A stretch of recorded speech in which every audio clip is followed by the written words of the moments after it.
Pledge of Allegiance. I pledge allegiance to the flag of the United States of America and to the republic for which it stands, one nation, under God, indivisible, with liberty and justice for all. Need to do roll call. Okay, will the recorder please call the roll? Counselor Tigan, Present. Counselor Nishioka, Present. Counselor Matthews, Here. Counselor Gwynn, Here. Counselor Brown, Present. Counselor Nordyke, Here. Counselor Varney, Here. Mayor Hoy. Here.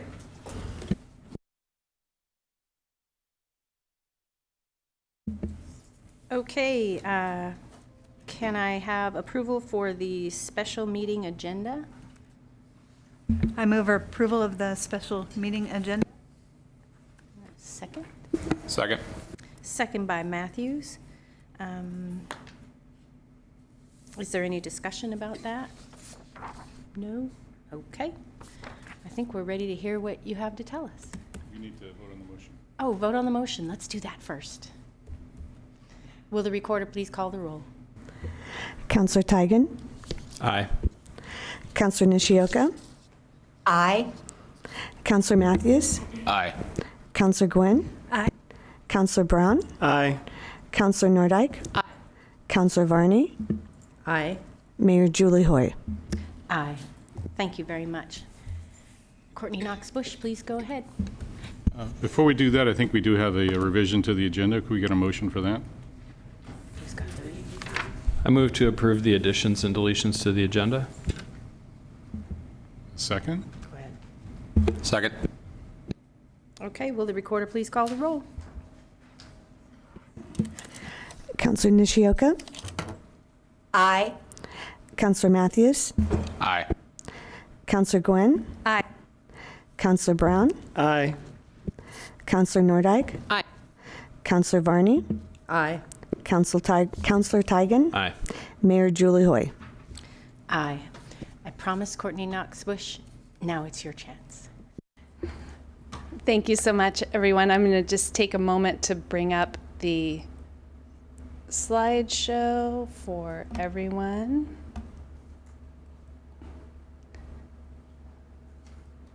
There we are. Good evening, Madam Mayor, members of the City Council. My name is Courtney Knox Bush, and I am your Chief Strategy Officer. I'm coming to you from the Mayor and City Manager's Office, and I will begin talking a little bit about the portfolio of performance auditing that the city has been engaged with, and then I'm going to turn it over to Moss Adams to go through a couple updates on 3 of the most recent performance audits that we've just completed. Or, sorry, 2 that we've just completed, 1 that we are about to engage. So with that, I'll just say this evening is a progress report on the performance auditing portfolio that was referred to the Finance Committee in September of 2024.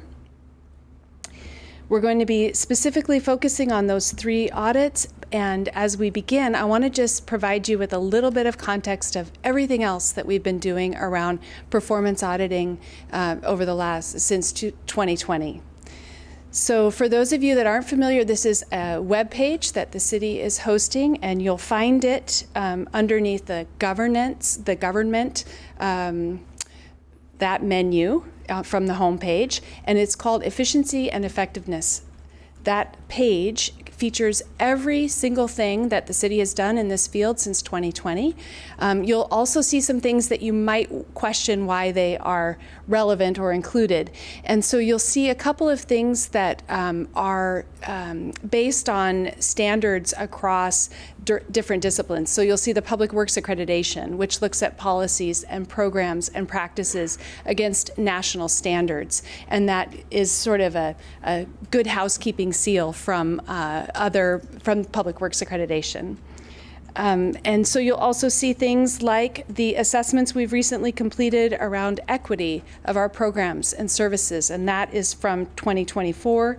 You'll also see a governance assessment that led to some great conversations here in the City Council chambers earlier this year. And you'll see some things around permitting efficiency and effectiveness as well. But what have we done with all of that? So I want to make sure to mention that as a result of this work, we were able to create a customer service center. And that, if you imagine how much fun it is to pore over process improvement designs for hours and hours and hours, we were able to create some efficiency by pulling all of our customer-facing services into one place. It helps us be better and use our resources more wisely, and it also helps the customers coming to the Civic Center to find what they want. We also did some improvements to centralizing more of our technology acquisitions so that we're better aligning our planning and all of those systems to benefit the whole enterprise.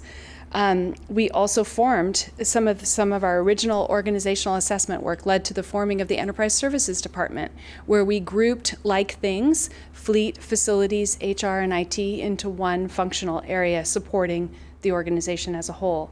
There's a bunch of other things on here that you can see. I want to also just point to some of your most recent work as a council was in March of 24, when you looked at how to improve our EMS service, and you're seeing the results of that work beginning July of 25 when the city takes that in-house. So quite a lot of wealth of work over the last several years, all available for you to review at your leisure whenever you wish. And we'll just go right into some of our most recent work, which is the focus of tonight.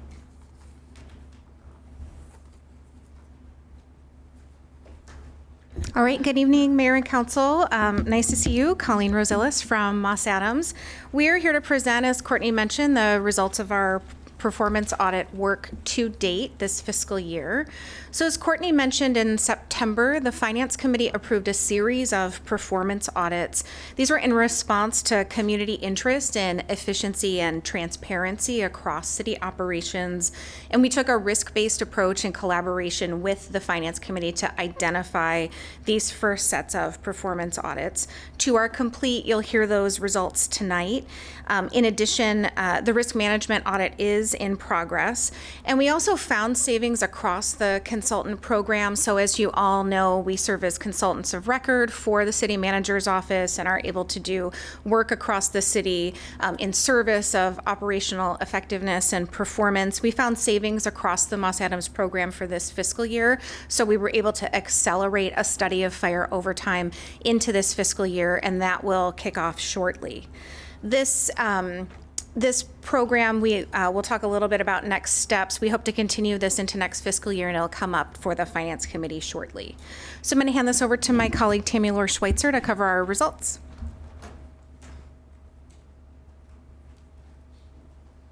Perfect. Well, thank you everyone for having us tonight. I'm Tammy Lor Schweitzer, Director with Moss Adams. For those of you who don't have the pleasure of sitting on the Finance Committee, just a brief reminder here on what is a performance audit. They are audits that are designed to evaluate the efficiency, effectiveness, and economy of individual programs, departments, or functions. And their purpose is to be able to reduce costs and just identify ways to improve performance. Our objectives can vary from audit to audit and look at a number of different things, including performance, costs, internal controls, compliance, risk, fraud, you name it. And these audits are conducted under generally accepted government auditing standards, which require us to have sufficient and appropriate evidence to be able to support our conclusions. So this list here indicates the approved project criteria for selecting performance audits as part of this portfolio by the Finance Committee. So here we have that they wish for the audits that are conducted to be primarily based on general fund, to be having efficiency or cost savings opportunities based on the program's budget and overall employee count within that program or function. They wish for these audits to be able to have an enterprise impact where possible, to be obviously aligned with strategic goals and council priorities, and then where you have disruption of service having a significant impact on the city or the community, and then programs that are mandated by law. In addition to these factors, we're also working with management to consider organizational readiness and staff capacity to be able to undertake this work. And this is what Colleen had just shown with a little bit more detail. So these were the 3 audits selected by the Finance Committee for this year's program. The first 2 are complete, and we'll be reviewing those results with you this evening. And then the risk management performance audit is underway and should be complete by the end of the fiscal year. So we'll start by reviewing findings from the Enterprise Leadership Performance Audit. Just as a reminder, this performance audit was designed to be able to look at city leadership practices, which include the structure of the city manager's office, roles, responsibility, decision-making processes, communication, prioritization, and then also evaluating mayoral and council support. This work involved us talking to a number of stakeholders, including each one of you. We also benchmarked the city's city manager's office structures and staffing levels with 5 peer cities, which are listed here on the slide. Some of our key findings are listed here. So what we found was overall, the city of Salem had the lowest city manager's office full-time equivalent employees per 10,000 residents among its peer cities. So what you can see here is that in our list of peer cities, City of Salem and Eugene are approximately the same size, but the City of Salem had 6 FTE within its city manager's office, whereas Eugene had 17.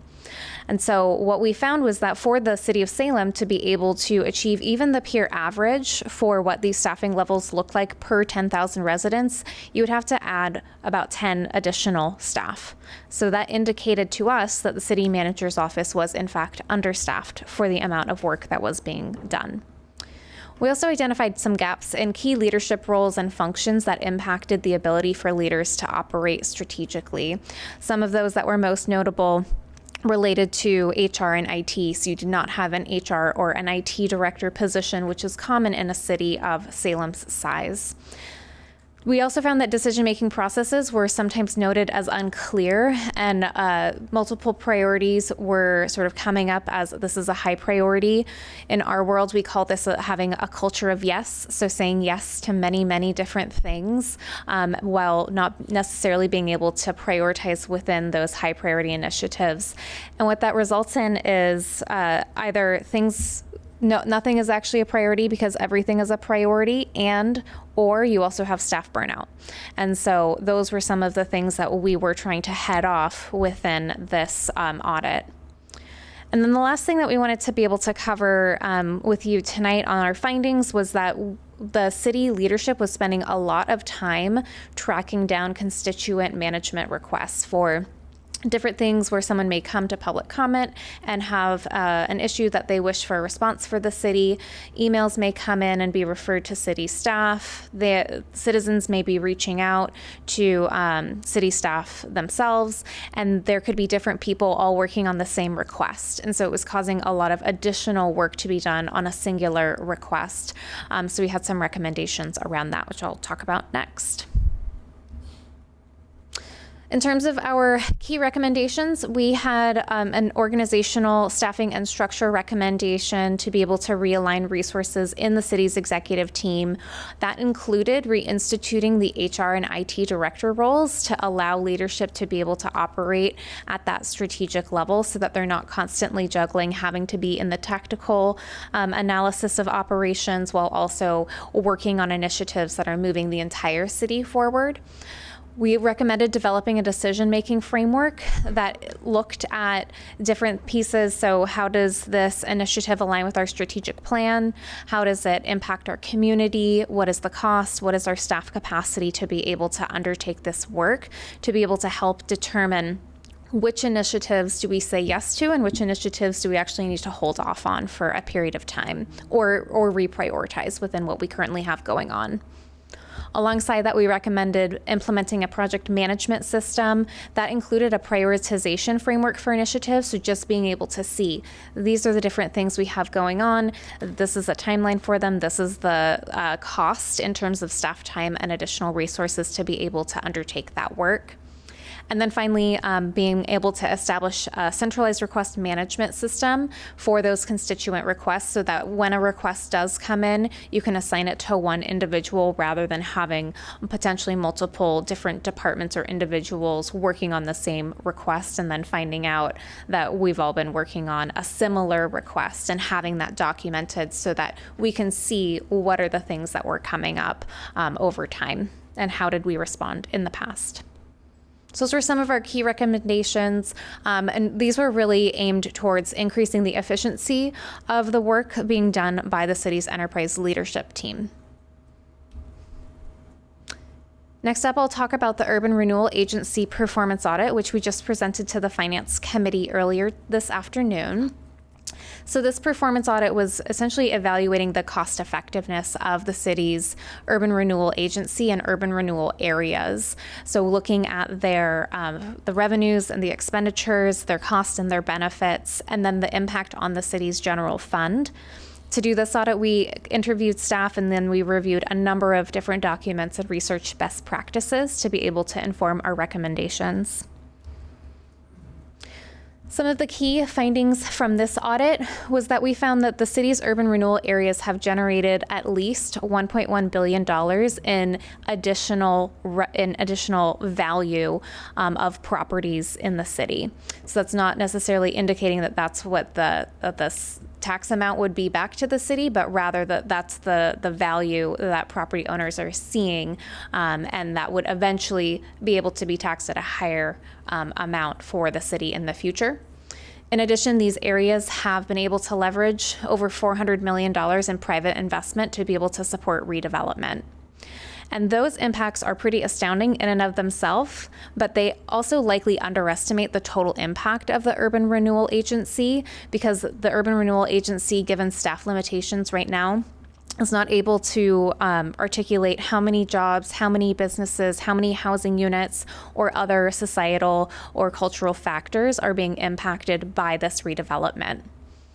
We found that there's not currently a strategic framework in place to guide the upcoming decisions around the Urban Renewal Agency, and that can be very important to determine where do we want these urban renewal areas to be able to be implemented in the future, and what should we do in order to maximize the impact on the general fund. And then finally, we found that the URA's process for reimbursing the city for the costs associated with administrative support weren't actually covering all of the city's costs. In some of the discussion earlier this afternoon, this was estimated to be about $1.2 million of costs that this general fund was essentially subsidizing the URA that will be corrected going forward. So some of our key recommendations coming out of this is just as staff capacity allows, there's a lot of really important, valuable information to share about the impact of urban renewal areas on the city and being able to just reflect upon that in annual reporting so that it's very clear to community members what an impact this does have on redevelopment in the city of Salem. Develop that strategic framework to be able to guide those upcoming urban renewal agency decisions that need to be made by the city, and then revise the cost methodology, the cost reimbursement methodology to make sure that the urban renewal agency is appropriately reimbursing the city for its costs for administration and overhead. And then finally, I will just touch briefly on the risk services performance audit scope before I wrap up. So this performance audit of risk services is specifically looking at liability and workers' compensation. The city is self-insured for those different types of claims. So we're looking at that self-insurance model against best practices to determine its cost effectiveness. We're looking at claim trends over the last 10 fiscal years for both workers' compensation and liability to see what are the mitigation strategies that the city could put in place to reduce the impact on the self-insurance risk fund, and looking at strategies that are in place for litigation support, and looking at how that fund is actually financed through charges to different departments. We anticipate that that audit will be completed in June of 2025.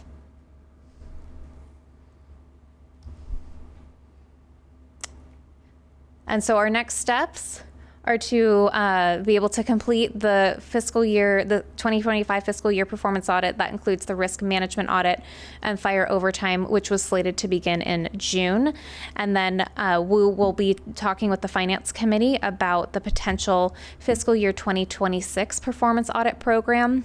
It was our intention to be able to conduct an enterprise risk assessment to help inform what areas should be prioritized for that work. Thank you.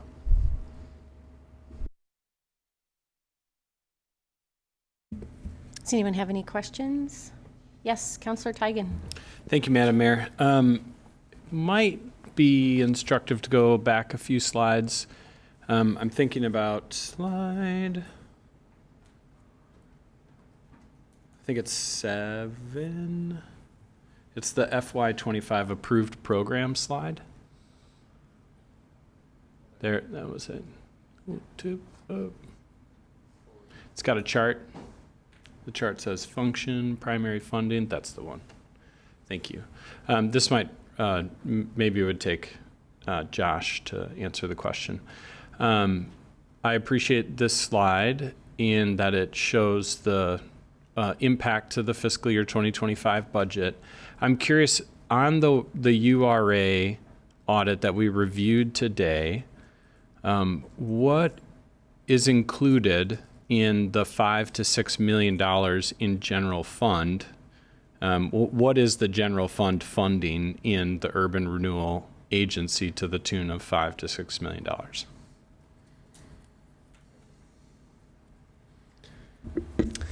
Appreciate the question. Josh Eggleston, Chief Financial Officer. So this is not actually dollars that flow from the general fund. These are basically tax dollars that are captured by the tax increment financing within the urban rural areas. So the general fund has never seen them because they flow into the urban rural agency. So when you close or stop collecting that's only the city portion, but there's another portion that goes to the school district and the county and all the other taxing jurisdictions. So this is more like lost revenue, not necessarily a cost of the general fund. Okay, so when this chart shows enterprise leadership FY25 budget 1.6 million and risk management 12.1 million, the measurement for URA is, it's just different. Correct, really a different animal, yes. Okay. So earlier when we heard that maybe there's $1.2 million or so that is being spent in the general fund to the benefit of the urban renewal area, that we're not saying that's $1.2 million of this $5 to $6 million. They're just totally different. Yes, very different. And if I may just clarify, I learned more about the 1.2 million. So that's the subsidy for all of urban development administration. So not just the urban renewal area program, but it's also federal programs. Okay. And as you know, there are other programs also. So that's the subsidy for the whole area. You couldn't attribute all of that to the urban renewal area, some portion. Thanks for clarifying that number.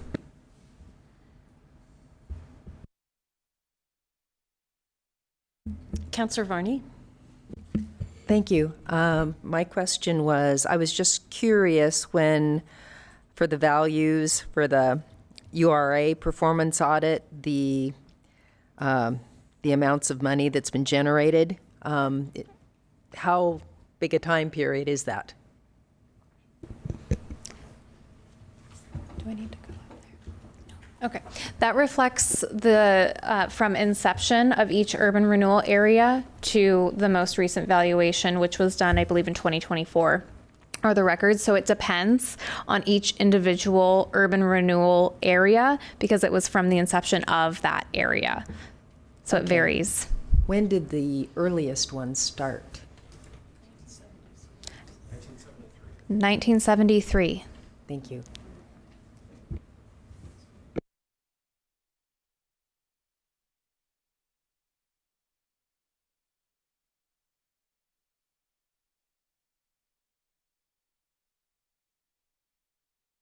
Yes, Councillor Nordyke. Sure. I just want to make sure I'm understanding the same slide that Councillor Tigan was referring to. I want to make sure I'm understanding. So the $5 to $6 million is the tax dollars that are captured by the URA that would otherwise go to the general fund, correct? And the up to 1.2 million that we've referenced earlier, would that be in addition to that 5 to 6 million that was discussed on that slide? They're different. So the 5 to 6 million is what I would call the foregone Yes, revenue. lost revenue. Foregone revenue. And then it sounds like the 1.2 million is the total amount of city general fund dollars that are being used to subsidize urban development in the city. So they're different. Yeah, that is correct. And just real quick, just to run that down a little bit further, without the urban renewal agency, the staffing would look very differently for urban development. So you couldn't have both necessarily. So the 1.2 million only exists while the URA operates and funds those staff positions. Got it. Councillor Brown? Thanks, Madam Mayor. Mr. CFO, so on slide 15,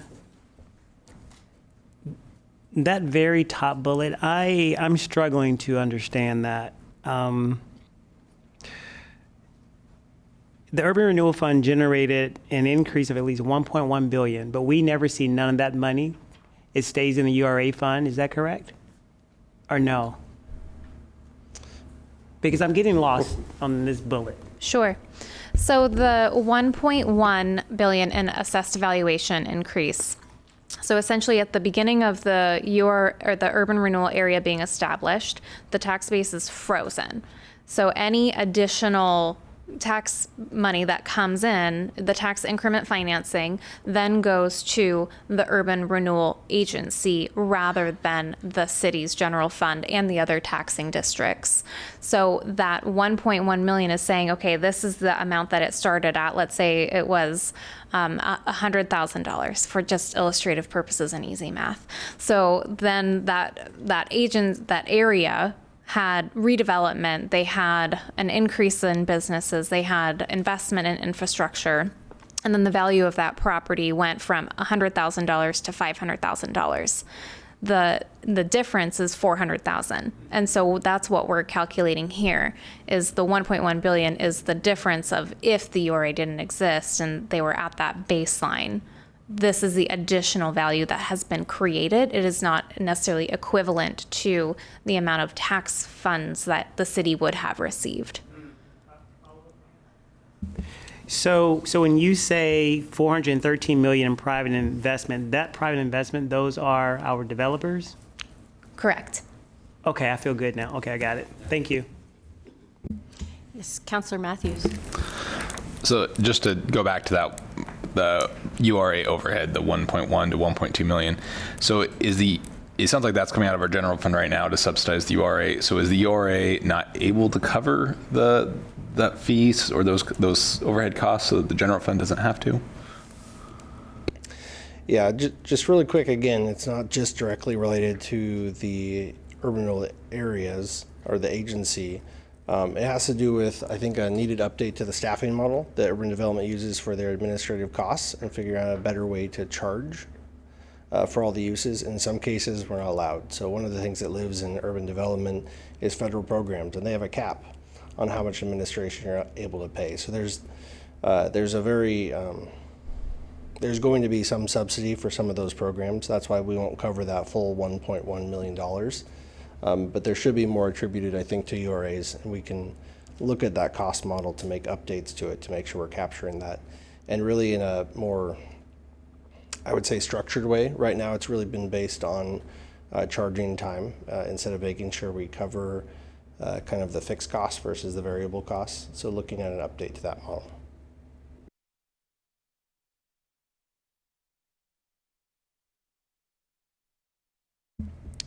Any other questions?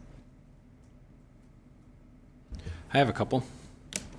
I'd be curious to hear from the folks at Moss Adams about the concept of an overarching strategic plan for the urban renewal program as a whole. In the audit, it recognizes that we have plans for each individual urban renewal area, but their purposes for existence are kind kind of highly specific. In your experience, are there other cities across the state, or maybe emblematic examples outside of Oregon, that have used strategic plans for urban renewal agencies as a whole that are pretty good? I asked that in your example, you talk about community engagement and how, like, there's some communities in Oregon have more direct communication to their residents about programs, like they have a frequently asked questions site or something like that. But I'm more curious, like, what does a good strategic plan look like for a city as a whole, or urban renewal agency as a whole, and if there's good examples to read up on? Absolutely, great question. So the strategic plan recommendation is really intended to provide that overarching structure for the city. There's a number of various uses for an urban renewal area, and they can be very specific or they can be a lot more broad. So there's a lot of options within that. You don't necessarily want to have to restrict yourself to say we're only going to do it for this one purpose. But being able to define, these are the purposes for which we would be able to use this tool, and these are the priorities, and this is how we would decide where are we going to place an urban renewal area, what areas are sort of are ripe for this type of redevelopment, how are we going to define that, because you are having that foregone revenue. So yes, it's a great thing in the long term. In the short term, you freeze the base and you're not being able to collect that additional tax revenue. We did look at only other cities in Oregon for this work, and we have some links within our report to the City of Wilsonville's strategic plan. And I believe there was one other place. I know McMinnville has a lot of information on their urban renewal agency. I actually watched their videos when I started this performance audit to get sort of studied up on it myself, and I found their website to be very helpful and engaging as part of that. But I didn't look outside of Oregon, or our team did not look outside of Oregon. Okay, thank you. I see Councillor Nishioka has her hand up. Go right ahead. Hi, thank you very much. And I appreciate coming in from remotely. So hopefully you can hear me okay. If not, please let me know. My couple questions I had were around the URA. Do we have this, what was recommended is that we have a strategic framework created, and I'm wondering, with the understaffed staff, do we have the capability with our current staff to be able to do that? And then my next question is that, would there be a way for us to have a better or a more specific understanding of the economic benefits from each of the URAs? Thank you.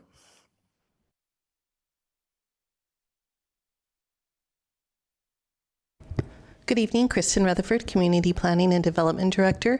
Councillor Nishioka, to your question about staff capacity, I think the answer there is yes, but it's a matter of timing. So right now we have a number of other critical initiatives that we are launching and working on. We also have some new staff, and we're still down staff. So I think this is something that could go into a work plan, and after we, for example, have Block 45 under contract, the disposition agreement for Block 50 wrapped up, and the parking conversion launched, and we will have recruited hopefully another staff person in that point in time, then we will have some additional capacity to bring on, to be able to do this and guide it. I think we would still need consultants. The Wilsonville strategic plan, that was my baby. I did that when I was in Wilsonville, and that was very staff intensive because we did a lot of engagement with our other taxing district partners and the community, and used consultants for that project. So I would anticipate something similar. And then your second question was looking at the economic success of each urban renewal area. So there are a lot of different ways that you can do that. The simplest way for us to do that is looking at our return on investment. So the public dollars, so those would be the dollars that we spent on projects, grants, that sort of thing, and invest within the urban renewal area, and the growth in assessed valuation. Okay, and look at what that return on investment is from our public dollars for the private investment. That one is pretty simple. If we want to start looking at job creation or other types of metrics, a lot of that data is a little trickier for us to get. So if we want to look at new business formation, we don't have a business license or business registry. So it would basically be door knocking at addresses to try to find out, who is there and who's operating within an urban renewal area. So some of these metrics would be pretty challenging, and we don't have the staff for that. I think there is room to look at metrics that we could do, maybe starting later this calendar year with the staff that we have. There's some things that we're looking at too in terms of, with this, following the merger with planning and development services and changes to permitting, where we're working to gather better data through refining our permitting processes, where we can start to better communicate that information. Councilor Nishioka, did you have a follow-up? Yes, thank you very much for recognizing my hand up again. So, Ms. Rutherford, can you help the counselors explain to our constituents and citizens, the URA is complicated. It's still a struggle for me to understand the length of each one, the economic benefits, and to try to turn around and explain that to our constituents, especially when we're in this budget crisis. And oftentimes people see it as, wow, why don't we just have that go straight into the general fund to support the general fund? But at the same time recognizing that it is supporting economic development and how that is supporting the city. So it becomes a tangled web of trying to explain this. And what I'm hoping for is eventually we can have sort of a better ability to give that information to our residents. So I think one of the easiest ways to explain it without getting into all the nuances and rules and regulations about urban renewal is that it is a financing tool that allows us to help our community. And for every dollar of funding that we are not getting that goes to the city's general fund, we're leveraging that. So we're getting about 66% more on every dollar because it's the diversion of taxes from other taxing districts, from the county, from vector control, from 11 or so different taxing entities. So, I think that's the value for the citizens of our community, is that yes, we are deferring a dollar to our general fund, but we're leveraging that many times over with these other tax dollars to do things that benefit the people of our community. Thank you. Mm-hmm. Yes, Councilor Tigan. Thank you. Director Rutherford, I appreciate what you're saying, and I think that the recommendations in the audit work together in my mind as at least the first two, and I agree with the need to assess the cost reimbursement methodology, but this idea of creating this strategic framework and its connection to the performance evaluation is just one for one. They're just two sides to the coin in my mind, is that if you have a strategic framework that explains to the public what the value of the program is, then you know exactly what you're supposed to be measuring to tell them if it's effective. And if we come up with a strategic framework for urban renewal that talks about welcoming innovation into the community, business development, housing development, those are the types of reasons we would use that authority, then we would say, look how we created these businesses, increased our housing stock, brought new innovative job creators into our community. So those things are really tied together, and it's the sort of thing that I would like to see pursued in a strategic plan or a framework for the urban renewal area. My question, which I had, and then it jumped right out of my mind because I was so excited about what you shared. I'll have to come back to it. Sorry, Madam Mayor. No, thank you, sir. Councilor Nordic, Councilor Brown had his hand up first. Thank you. Thanks, Madam Mayor. Similar to Councilor Tigan, on page 16, or slide 16, when you were going through this, I made a little note, and I think Director Rutherford may have answered this, but I don't know if I heard it. So the framework, my question when you were sharing this with us, who does this? Is it did I hear the answer? Maybe I fell asleep. Who puts together the strategic framework? Yeah, is it our staff or is it you, the consultant? So it's a staff-led effort that may use consultants to be able to help perform the work and the community engagement and facilitate the process. And currently we don't have one. You don't have an overarching plan. You have individual plans for each urban renewal area. Okay. And my last one is this. I don't understand the length of time it takes for some projects. I mean, if someone could just, I think you probably shared this with us during orientation, but I don't remember. Like, why do they take so long? Do you mean the length of time for the projects or the length of the time of the urban renewal areas? Both. Both? Okay. And the reason I'm asking is because, go and answer that for me, please. Sure. So I'm going to start a little bit higher level and drill down. So when you create an urban renewal area and you create the geographical boundary and you create your plan, you come up with a list of projects for that plan. And you also come up with the spending authority for that plan, which is called maximum indebtedness, which is kind of a strange term to have, but basically it's how much you can spend on the projects in your plan. Okay. So you start out day one and with that frozen base, and you've got no revenue. And year by year, that revenue grows and comes to the urban renewal area. Unless you have some sort of catalytic project that is, I don't know, a big, like an apartment building or a big warehouse like at Mill Creek, you're collecting it, that 3% a year. And that can take a long time. So most urban renewal areas around the state, I think that there are 27-ish communities that have urban renewal areas that have been around for more than 20 years.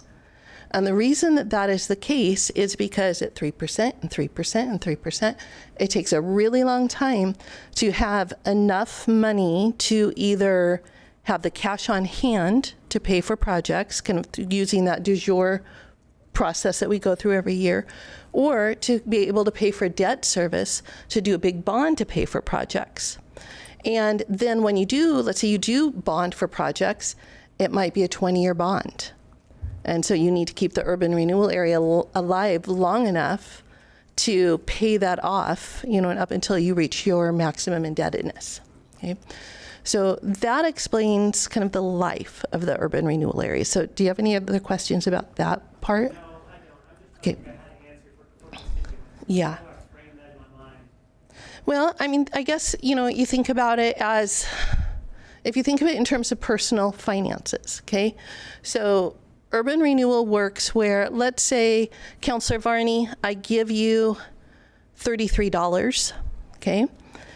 And you can go buy a dinner with $33, okay? But the way with urban renewal is everybody else is pitching in and giving you the other $67. And now you've got $100 that you can go do something with, okay? So you're leveraging that $33 to do more, okay? So I think that's one way that you can explain it, the value of it. Mm-hmm. Councilor Nordyke. Thank you so much. And I just really appreciate the fact that we've cultivated an environment where we can ask a lot of questions. So thank you for that, because I find that extremely helpful. It is a very technical area, and having the courage to just ask those questions is really important, and isn't something I've always felt present in this chamber. So I'm just appreciative of that. When it comes to a strategic plan for URAs, I completely appreciate Director Rutherford's comments about we have some big projects coming down the pike that we need to bring home. Block 45, Block 50, and so on, and the parking. So I get not wanting to put that on their docket immediately. When they do, I would be very curious to see what that strategic plan looks like, and I would love for us as, the elected members of the URA to have a role in that, in helping to shape what our priorities are for a strategic plan. So I fully expect that staff would do the lion's share of the work, as they often do when it comes to this sort of thing. But this would be a real opportunity for this body to help shape what these URAs look like and what kinds of projects we want to fund. And when we get to that point in the conversation, one of the questions I would have would be, what kind of projects do we want to fund? And I can't help but think of the fact that our URA has helped a lot of small businesses open doors when they otherwise might not be able to. A lot of small employers with 1 employee, 10 employees, and so on. And that competitive edge may help them stay alive in an environment where they are increasingly competing with online everything. And I am very interested in doing whatever we can to prioritize these small, locally homegrown businesses. Now, whether a URA can make those kinds of prioritization, there may be a whole bunch of rules that say what you can and cannot do in terms of prioritization. But I'm very interested in helping micro businesses, small businesses thrive, because the online world is just really cutthroat, and a lot of small-time folk could never compete with what massive corporations can bring to the table. So if that is possible as a priority, that, to me, that strikes me as more of a policy direction that this council can give to the staff. And there may be other policy directives that we want to look into. There may be some underserved geographic regions of this community that have never had a URA that might be a good fit, and so on. So anyway, I welcome that. I understand it's not ripe for discussion at this time, but I want to plant those seeds now, because that's something I think everyone here would have a vested interest in having a say in. Oh, and I do have one other question, Madam Mayor.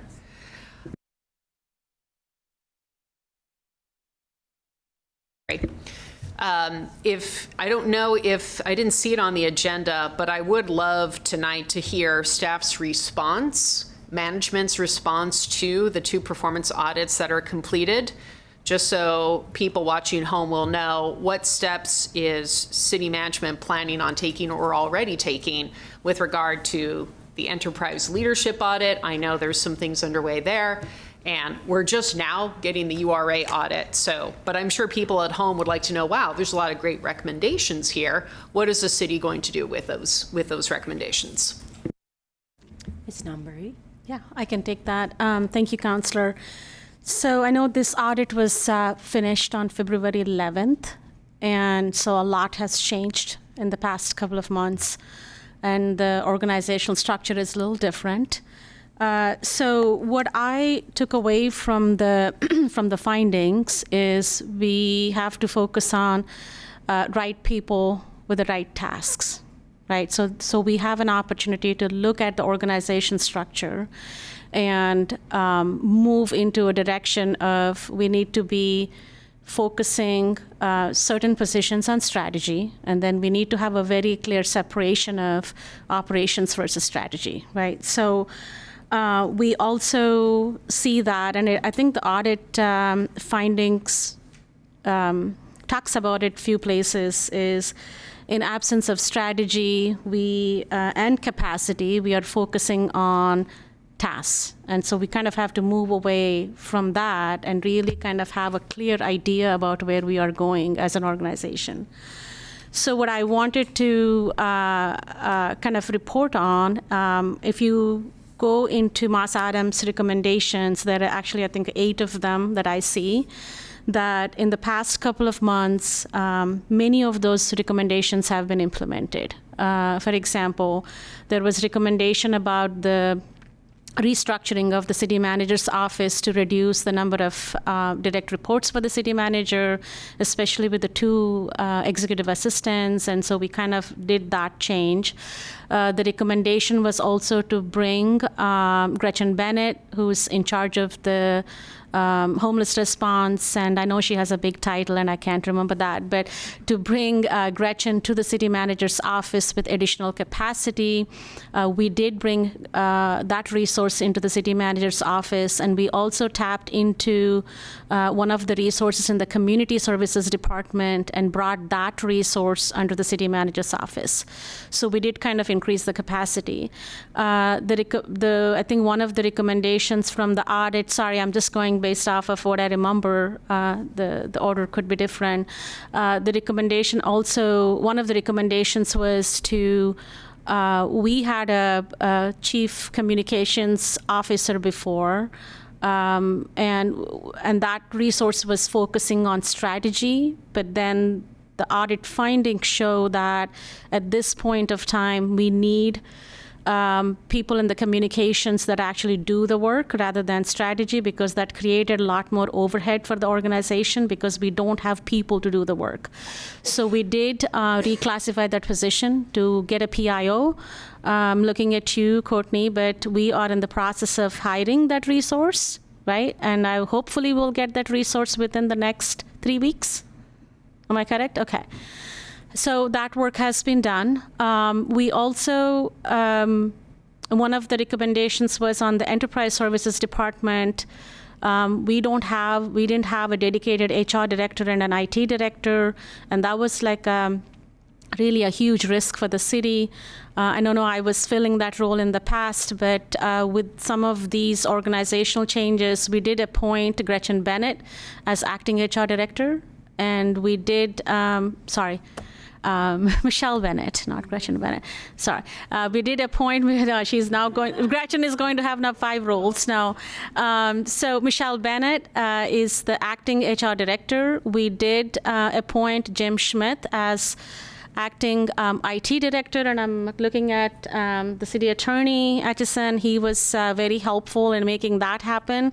I couldn't do that in the past 4 years, but he made it happen. So I'm appreciative of that. So we did do those. So a lot of organizational changes, and I have to say that we did execute. What it really comes down to is, I think one of the recommendations was there is a better structure for leadership team meetings and the cadence, and we already started working on it. My focus moving forward is to separate the strategy meetings versus operations. And so we'll be meeting on probably on a bi-monthly basis to talk about strategy, and bi-weekly basis for operations. So we are working on that structure. It's not finalized yet, but we'll be working on that. The other piece that we're going to start working on it tomorrow, but there is one of the recommendations was to have a better decision-making matrix for the leadership team. I would, and my plan is to meet with them tomorrow and start the conversations. One piece that I do want to focus on, I think they get to hear this tomorrow, but there is a huge value in thinking about operations, strategy, and budget. So there are 3 circles for me, and I'm come from a math background. I have to have a Venn diagram there. And those 3 circles have to meet at one place, right? So we will be focusing on what kind of a decision-making matrix do we have to have in order for those 3 circles to work together so that we are as efficient as possible. So that work is going to start tomorrow. I'll be working with the leadership team, and then there is more to come on that. The last recommendation was to implement the centralized record management system, or request management system. Thank you, the CRM. So we also have in the plans to with the ERP implementation, we have an opportunity to bring the CRM to the city, and we have been thinking about it for more than 10 years now. We are only 10 years late, but now is better than never, right? So once the ERP system is implemented, we will be going out to get the CRM system for the city. So I think I covered most of your findings. Did I miss anything?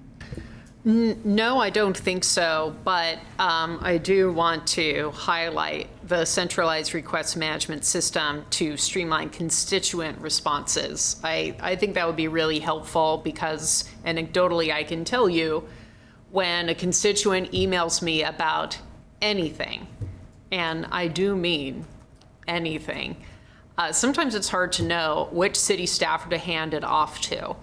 And so in the past, when I didn't know who to give it to, I would give it to either a deputy city manager or the city manager and then have that person delegate it. And that is an extremely inefficient use of the city manager's time. But because I am not a subject matter expert on every single staffer and their area of expertise, that's how I relied on it. And I always got a very swift response from the city management staff. But I also recognize that I'm pulling them, this could be a $5,000 problem, pulling them away from a meeting where they're talking about a $5 million problem.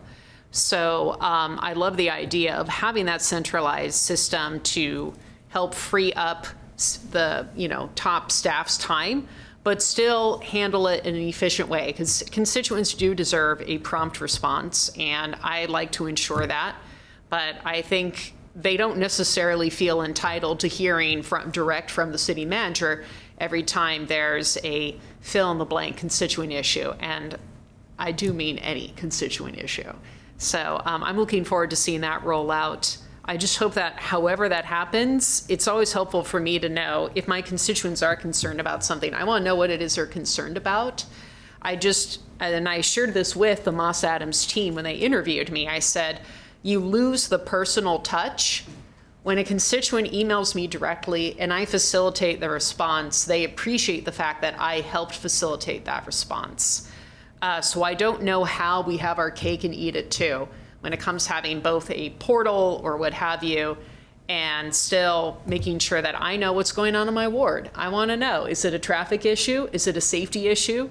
Is it an unsafe house in the neighborhood that's attracting, squatters? I mean, all those things have happened on my watch, and I like to know when it happens. So how we design that system is something I'll be very interested to learn more about. Yeah, thank you, Counselor. If I may add to that, so many CRM systems do come with a dashboard, right, for different stakeholders.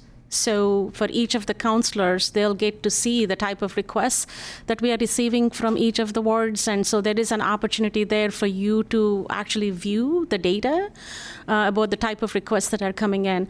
If I may add to, there are several advantages to having a CRM system. And I know you kind of talked about it. To me, as a customer, if I'm going to do business with the city, and I want to call it like one-stop shop, and we kind of did that with the customer service center. But that's kind of how do you replicate that virtually, where people can actually go there and look at the request and see the status, and so that they don't have to be worrying about which department, which division in the city, and which person do I call to know what's happening with my request, right? So that's kind of a huge benefit to the customer.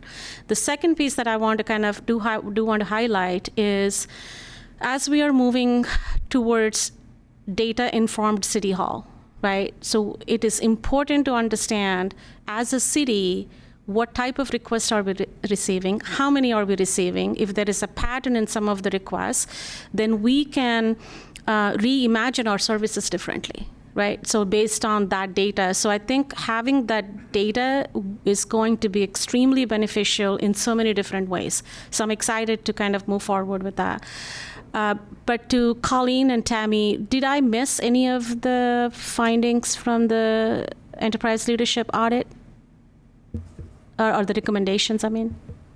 Not off the top of my head. Okay, thanks. One moment, Councillor Matthews.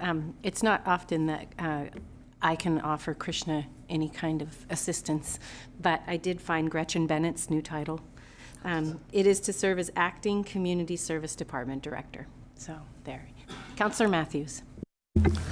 I think you already kind of answered this in your last, when you were just talking about kind of it being a holistic portal for people to go to, and that was kind of going to be my recommendation as well, but to pull some of these other portals that we already have existing that are somewhat confusing, because like code compliance is its own portal, whereas homeless services is a different one, and which one are you supposed to go to, or a constituent. It'd be nice if all those were also housed within this singular portal base, so that there's one portal you go to, and there's a flow chart, so that if there's a homeless issue, that opens up a different flow chart, or however it works. But yeah, so thank you, Councillor. So we did talk about that. So that's the plan, right? So either we try to consolidate systems into one, or if we have to have these multiple systems, there is a way to connect and feed that information to the main system. But my preference, because I served as an IT director before, my preference is to consolidate the systems into one to reduce the cost for the city. That's my preference. Music to my ears. Yes, Councillor Teigen. Thank you, Madam Mayor. I did remember my question and wrote it down, and take us back to urban renewal. I really appreciated what you said. I don't know if I should say commissioner, member. We're out of titles, but Councillor Nordyke. I think in terms of a strategic plan, the way that I think about it is not necessarily like which individual projects we'd want to do or project types. It's really like what kind of change do we want to make, and just really think about it in that really big, broad way. And I think that's the kind of communication style that'll connect with the public. And I want to also connect my question is about a different kind of public engagement. I think right now we have maybe 3 commissions associated with urban renewal areas. And I feel like we're also are we in some sort of effort about consolidating boards and commissions? I'm not sure who. You're the nearest city staffer to me, sorry, to earn my gaze. But in terms of consolidating the boards and commissions associated with urban renewal areas, can you remind us where we are with that? Yes, we do have 3 urban renewal advisory boards, one for West Salem, one for North Gateway, and one for downtown. Following our last meeting with council, we've gone back this calendar year, to visit with each of the advisory boards and discuss this proposal with them. And the consistent feedback makes a lot of sense and we don't want to do it. Understood. Because they like their voice, I bet. I think having been on on the budget committee, I think one of the benefits we get from our city's boards and commissions system is that we get more residents who understand the system a little bit better, and they become our champions, communicators. They do the work on behalf of us of explaining difficult subjects. I spent a lot of time when I was on the budget committee explaining the budget to people, and in places where people didn't really want to hear about the budget. But lo and behold, there we were on a Saturday night talking about the budget. But I would hope to see if we're not going to consolidate them, it would seem to me to have an idea of an urban renewal advisory board that did cover the larger concept of urban renewal, so we could train some more champions on our behalf. But that's just an idea to throw out there. I think there's also a way to get to some of this without establishing another board, which would be through task forces or some work groups, specifically if we do move forward with looking at urban renewal in other areas, where we could bring in folks from that community as a task force. Thank you. Any other questions? Well, I just want to say thank you. Thank you to Tammy and to Colleen for being here tonight. Is there anything further? Okay. Nothing further? Then we're adjourned.